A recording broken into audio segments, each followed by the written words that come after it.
గతంలో కంటే ఇప్పుడు టాలీవుడ్ రేంజ్ అమాంతం పెరిగింది. దీనికి ఎంతో మంది దర్శకులు కారణమని చెప్పాలి. కానీ అందరికంటే ముందే మన తెలుగు సినిమా స్థాయిని పెంచిన దర్శకుడు రాజమౌళి. ఇప్పటికే ఎన్నో భారీ చిత్రాలతో వచ్చిన ఈ దర్శక ధీరుడు ఇప్పుడు సూపర్ స్టార్ మహేష్ బాబుతో సినిమా చేయడానికి రెడీ అవుతున్న విషయం తెలిసిందే. దర్శక ధీరుడు రాజమౌళి తన తదుపరి చిత్రాన్ని సూపర్ స్టార్ మహేష్ బాబుతో చేస్తున్నట్లు చాలా రోజుల క్రితమే వెల్లడించాడు. ఫలితంగా అప్పటి నుంచే ఈ కాంబినేషన్ పైన అంచనాలు భారీగా ఏర్పడ్డాయి. అందుకు ఏమాత్రం తీసిపోని విధంగా దీన్ని హాలీవుడ్ రేంజ్ లో తెరకెక్కించేందుకు ఏర్పాట్లు జరుగుతున్నాయి. దీంతో ఈ చిత్రం ప్రపంచం దృష్టిని ఆకర్షించబోతోంది. హై రేంజ్ కాంబినేషన్ కావడంతో మహేష్ రాజమౌళి ప్రాజెక్ట్ దేశవ్యాప్తంగా సెన్సేషన్ అవుతోంది. అందుకు తగ్గట్టుగానే ఈ సినిమా కథను తయారు చేసినట్లు తెలిసింది.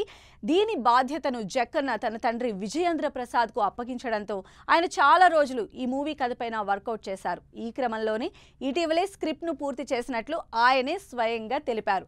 Super star Mahesh Babu SS Rajamouli project గురించి ఎన్నో రకాల వార్తలు వైరల్ అవుతున్నాయి. మరీ ముఖ్యంగా ఈ మూవీ స్టోరీ ఇదేనంటూ ఇప్పటికే కొన్ని లైన్లు తెరపైకి వచ్చాయి. అయితే ఈ చిత్రం ఫారెస్ట్ అడ్వెంచర్ స్టోరీతో రాబోతుందని రైటర్ విజయేంద్ర ప్రసాద్ వెల్లడించారు. అలాగే దీని ఆగస్టు నుంచే మొదలు పెట్టనున్నట్లు కూడా ప్రచారం జరుగుతోంది. మహేష్ బాబు హీరోగా రాజమౌళి తెరకెక్కించే ఈ సినిమా టైటిల్ గురించి కూడా చాలా వార్తలే వైరల్ అయ్యాయి. ఈ క్రమంలోనే ఎన్నో పేర్లు కూడా తెరపైకొచ్చాయి. ఈ నేపథ్యంలో తాజాగా ఈ చిత్రానికి గోల్డ్ అనే పేరు ఖరారు చేసినట్లు ఓ న్యూస్ సెన్సేషన్ అవుతోంది.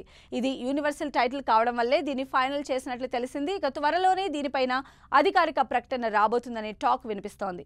ఇదిలా ఉండగా ఎస్ఎస్ రాజమౌళి మహేష్ బాబు కాంబినేషన్ లో రాబోతున్న ఈ సినిమాను కేఎల్ నారాయణ నిర్మిస్తున్నారు. ఆస్కార్ అవార్డు విన్నర్ కీరవాణి సంగీతాన్ని అందిస్తున్నారు. అలాగే ఈ చిత్రానికి పిఎస్ వినోద్ సినిమాటోగ్రాఫర్ గా, కమల్ కన్నన్ విఎఫ్ఎక్స్ సూపర్వైజర్ గా, తమ్మి రాజు ఎడిటర్ గా, మోహన్ బింగి ప్రొడక్షన్ డిజైనర్ గా వ్యవహరిస్తున్నారు.